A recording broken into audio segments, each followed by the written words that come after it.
Assalamu alaikum students, welcome to online class for grade 6 subject science. Today's lecture number is 2, chapter number 2 living organisms.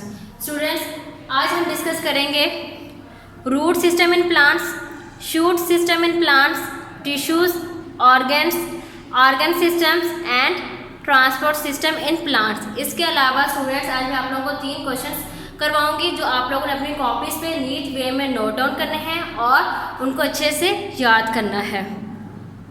Root system in plants. Root holds a plant firmly in the soil. जड़ों का काम ये होता है कि वो पौधे को ज़मीन में मट्टी में मजबूती से गाड़े रखते हैं। There are 2 main types of root. First one is tap root and the second one is fibrous root. अब हम डिस्कस करते हैं कि जी टैप रूट क्या होता है। कुछ पौधे इस तरह के होते हैं जिनमें सिर्फ एक ही बड़ी मेन रूट होती है और उस रूट को हम क्या कहते हैं, टैप रूट कहते हैं। Here you can see the diagram of tap root. ये एक ही बड़ी मेन रूट जा रही है तो इस वजह से हम इसको टैप रूट कहते हैं।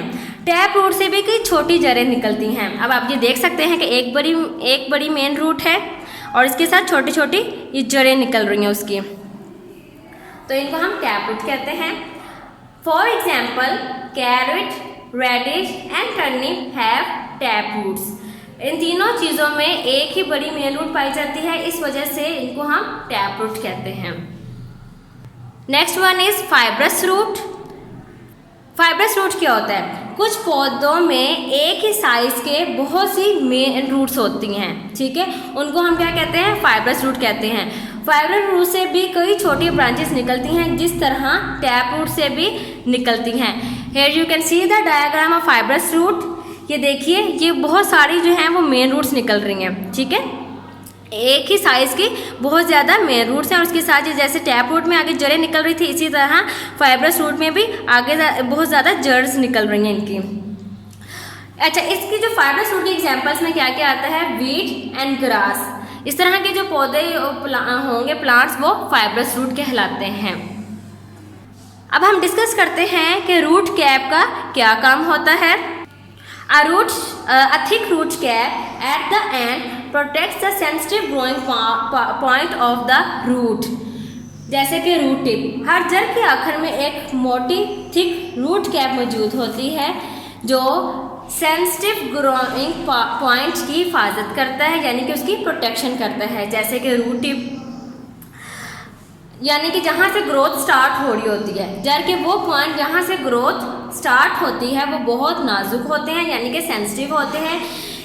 इनकी प्रोटेक्शन के लिए रूट कैप्स मौजूद होती हैं। Shoot system in plants. Shoot system क्या होता है? शूट सिस्टम किन चीज़ों पर मुश्तमिल होता है? Shoot system consist of stem, branches and leaves, यानी कि तना, शाखें और पत्ते, इन 3 चीज़ों पर शूट सिस्टम मुश्तमिल होता है। ये आप देख सकते हैं, ये जो है ये मेन स्टेम जा रही है, ठीक है, उसके बाद ये ब्रांचेस निकल रही हैं आगे फर्दर और उसके साथ क्या अटैच है, पत्ते अटैच हैं। श्रब क्या होता है और ट्रीज क्या होता है? श्रब एक्चुअली में ज़रा होते हैं शॉर्ट हाइटेड और ट्रीज होते हैं टॉल। श्रब, अगर कोई तना छोटा रह जाए और उसके साथ कई शाखें हों तो उसको हम क्या कहते हैं, श्रब कहते हैं। और लंबे पौधे जिनकी मोटी तने हों उनको हम ट्रीज कहते हैं। अब हम डिस्कस करते हैं कि पौधे के अंदर जो नोड वो क्या होता है और बड्स क्या होते हैं और स्टेम का आगे फंक्शन क्या होता है। Leaves are attached to the stem at the node. पत्ते जिस तने के साथ जुड़े होते हैं यानी कि अटैच होते हैं उसे हम नोड कहते हैं। Stem grow from specialized growing structures called buds. Buds यानी कि कली, वो क्या होता है, और तने जिन मखसूस साख्तों से ग्रो करते हैं उन मखसूस साख्तों को हम बड्स कहते हैं। बड्स या तो शाखें बनाते हैं या फिर फूल बनाते हैं। Stem connects the root to leaves. आप ये देख सकते हैं कि ये स्टेम है और ये रूट्स हैं। स्टेम ने क्या किया हुआ है, जड़ों को पत्ते के साथ जोड़ के रखा हुआ है। स्टेम जड़ों को पत्ते के साथ जोड़ती है। आगे है कि स्टेम का काम क्या होता है। स्टेम का काम ये होता है कि ये तमाम मटेरियल्स को पूरे पौधे के हिस्सों में ट्रांसपोर्ट करती है और ये फोटोसिंथेसिस और फोटोसिंथेसिस की प्रोडक्ट्स को भी ट्रांसपोर्ट करती है। और स्टेम जो होती है वो जड़ों से पानी और नमकियात, यानी कि यहाँ पे जो पानी और नमकियात होता है उसको जज़ब करके भी पूरे पौधे के हिस्से को ट्रांसपोर्ट करती है। Next we will discuss about tissues. Tissues क्या होता है? A group of similar cells which are specialized to perform a particular function is called tissue। एक मखसूस काम को परफॉर्म करने के लिए एक जैसे सेल्स को हम क्या कहते हैं? टिश्यूज़ कहते हैं, जैसे कि वस्कुलर टिश्यू और मसल टिश्यू। अब देखते हैं कि वस्कुलर टिश्यू क्या काम होता है। ये पौधों में फूड और पानी को ट्रांसपोर्ट करता है। Vascular it is use for transporting food and water in plants. Xylem क्या करता है? पानी को पौधे में ट्रांसपोर्ट करता है, जबकि जो फ्लोएम है वो खुराक को पौधे में ट्रांसपोर्ट करता है। अब हम डिस्कस करेंगे मसल टिश्यूज़। मसल टिश्यूज़ क्या होते हैं? It is use for movement in animals. ये जानवरों में हरकत के लिए इस्तेमाल होते हैं। जैसे कि हमारी बॉडी है उसमें भी मसल टिश्यूज़ पाए जाते हैं, इसी तरह की हमारी बॉडी में भी हरकत के लिए ही इस्तेमाल होते हैं। अब हम डिस्कस करेंगे कि ऑर्गन्स क्या होते हैं। Different types of tissues grouped together form an organ. मुख्तलिफ इकसाम के टिश्यूज़ इकट्ठे होकर एक ऑर्गन बनाते हैं। An organ is specialized to perform a particular function in the body. अब इनका काम क्या होता है? एक ऑर्गन जिस्म में किसी खास काम के लिए मखसूस होता है, जैसे कि heart is an organ which pumps blood to all parts of the body. अब जो हमारा हार्ट है वो भी एक ऑर्गन है और उसका काम ये होता है कि उसने ब्लड को पंप करना होता है पूरी बॉडी के पार्ट्स में। अगर दूसरी एग्जांपल देखें, leaf is an organ responsible for manufacturing food by photosynthesis. अब जो लीफ है वो भी एक ऑर्गन है और उसका क्या काम है? ये फोटोसिंथेसिस के जरिए से खुराक को तैयार करने का जिम्मेदार होता है। अब हम डिस्कस करेंगे कि ऑर्गन सिस्टम क्या होता है। ऑर्गन सिस्टम ये होता है कि कई ऑर्गन्स आपस में इकट्ठे मिलते हैं और एक ऑर्गन सिस्टम बनाते हैं जो किसी मखसूस काम को सर अंजाम देते हैं, जैसे कि डाइजेस्टिव सिस्टम। डाइजेस्टिव सिस्टम में भी बहुत ज़्यादा ऑर्गन्स होते हैं जो कि अपने मखसूस काम करते हैं और एक सिस्टम बना देते हैं और उन सिस्टम को हम क्या कहते हैं? Digestive system. इसमें बहुत ज़्यादा एग्जाम्पल्स हैं, डिफरेंट ऑर्गन सिस्टम्स हैं।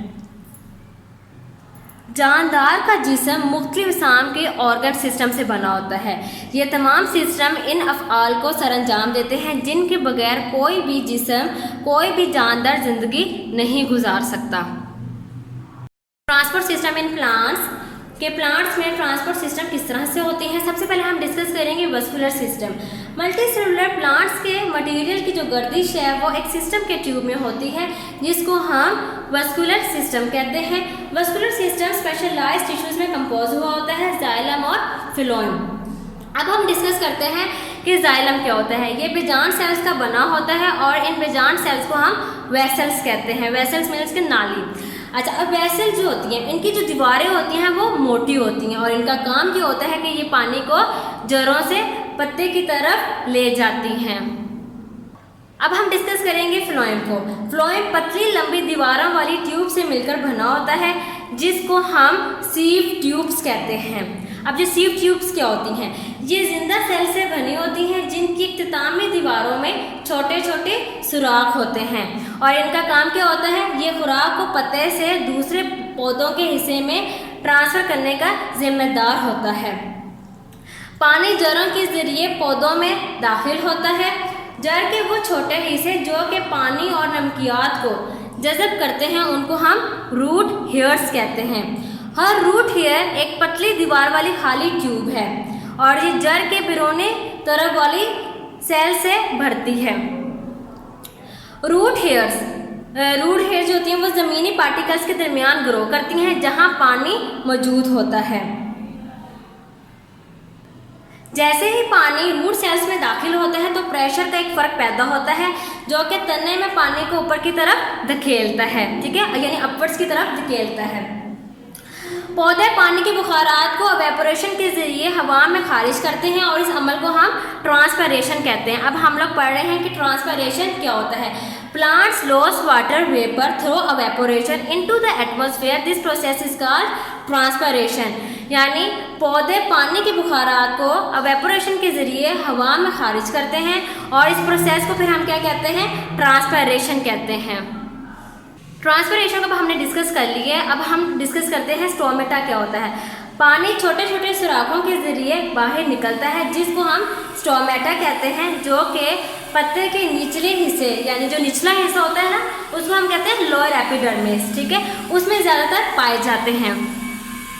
Next term is transpiration stream. The movement of water from root to the leaves is called transpiration stream. पानी का जड़ों से पत्तों की तरफ जाना यानी इसकी हरकत करना क्या कहलाता है, ट्रांसपैरेशन स्ट्रीम कहलाता है। फिर क्या होता है, जब पानी पत्तों से ट्रांसपैरेशन करके निकलता है तो एक कुव्वत पैदा होती है जिसको हम क्या कहते हैं, ट्रांसपैरेशन पुल कहते हैं। और फिर जाइलम ट्यूब में वो पानी को ऊपर की तरफ खींचती है। नेक्स्ट हम डिस्कस करेंगे कि इम्पोर्टेंस क्या है ट्रांसपैरेशन की। It helps plants in the transportation of water, यानी कि ये हेल्प करती है पानी को पूरे पौधों में पहुंचाने में। दूसरा, transpiration helps a plant to keep cool in summer, इसकी वजह से पौधों को गर्मियों में ठंडक मिलती है। स्टूडेंट्स, आज हमने रूट सिस्टम इन प्लांट्स को डिस्कस किया है, शूट सिस्टम इन प्लांट्स को डिस्कस किया है, टिश्यूज़ को किया है, organ system and transport system in plants, यहाँ तक आज हमने डिस्कस किया है। अब हम इसकी एक्सरसाइज में पहले 3 लॉन्ग क्वेश्चंस को देखते हैं। आज हम लोगों ने बेटा 3 क्वेश्चंस करने हैं, पार्ट 1 का A, B and C। Question number 1, define the following cell, tissue, organ and organ system. Answer, सबसे पहले आप लोगों ने हेडिंग देनी है सेल की, फिर उसकी डेफिनेशन लिखनी है। Cell is the basic unit of life which perform all the vital activities of the body. Then आप लोगों ने हेडिंग देनी है टिश्यू, उसकी डेफिनेशन लिखनी है। Group of cells which performing a similar function are called tissue, for example muscle tissue. Then आप लोगों ने हेडिंग देनी है organ, different types of tissues grouped together form an organ, for example the heart is an organ. Next आप लोगों ने heading देनी है ऑर्गन सिस्टम की, many organs work together to form an organ system, for example digestive system. इसके बाद question number 2 है, describe how the transport of materials take place in plants. आप लोगों ने सबसे पहले मेन हेडिंग देनी है ट्रांसपोर्ट सिस्टम इन प्लांट्स, ये मार्कर से हेडिंग देनी है। उसके बाद आप लोगों ने पेन से लिखना स्टार्ट करना है, in multicellular plants materials are circulated in a system of tubes called the vascular system. The vascular system of plants is composed of specialized tissues called xylem and phloem. उसके बाद आप लोगों की सब heading xylem. Xylem is made up of long dead cells called vessels. Vessels have thick walls. They carry water from the roots through the stem to the veins in the leaves. Second heading आएगी phloem, सब heading में phloem is made of long thin walled tubes called sieve tubes. Sieve tubes are made of living cells whose horizontal walls have tiny holes. Food flows from the leaves to other parts of the plant through the sieve tubes. Next question number is 3. What is transpiration? Why is transpiration important for a plant? सबसे पहले आप लोगों ने heading देनी है ट्रांसपैरेशन की। Plants lose water vapor through evaporation into the atmosphere. The water passes through tiny holes called stomata, which are found mainly on the lower side of the leaves. This process is called transpiration.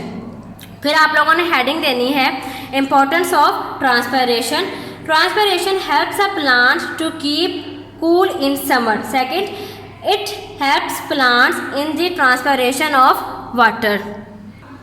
Students, इन तीनों questions को आप लोगों ने अपनी copies पे NEET वे में note down करना है और इन तीनों क्वेश्चंस को आप लोगों ने अच्छे से याद करना है। Thank you students.